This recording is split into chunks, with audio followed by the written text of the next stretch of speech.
হিরে ভাই কি করছিস? এই তো রে, সামনে তো পরীক্ষা, তাই অঙ্কগুলো একটু প্র্যাকটিস করছি। পড়াচ্ছি বল তোর অঙ্ক প্র্যাকটিস। হ্যাঁ, তোকে যেটার জন্য ফোন করেছি, আমার দাদা শালিকে আজকে ফোন করেছিলাম বুঝলি, তোর ব্যাপারে বললাম। তা তো দাদা শালি কি বললো? দাদা শালিকে তোর ছবিটা দেখালাম, দেখে বলছে এত সুন্দর ছেলে, তার উপর স্কুলের ফার্স্ট বয়, ভালো পড়াশোনা করে, আমাকে লাইন করবে। করবে মানে? তুই শুধু জিজ্ঞাসা করবি যে তুমি লাইন করবে নাকি, সেটা বলো। আমি তো বললাম যে ও তোমার ছবি দেখেই তোমার প্রেমে পড়ে গেছে, সামনাসামনি দেখলে তোমাকে বিয়ে করে নেবে। আমাকে আবার আজকে কতগুলো রিলস ভিডিও পাঠিয়েছে। তুই কই পাঠা পাঠা, কেমন ভিডিও পাঠিয়েছে দেখি। একটুখানি দাঁড়া, ভিডিও গুলো পাঠিয়ে দে।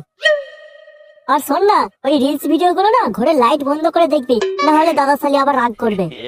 ও তুই চিন্তা করিস না, আমি ঘরের লাইট বন্ধ করেই দেখবো। আর তোর দাদা শালির নাম্বারটা কবে দিবি?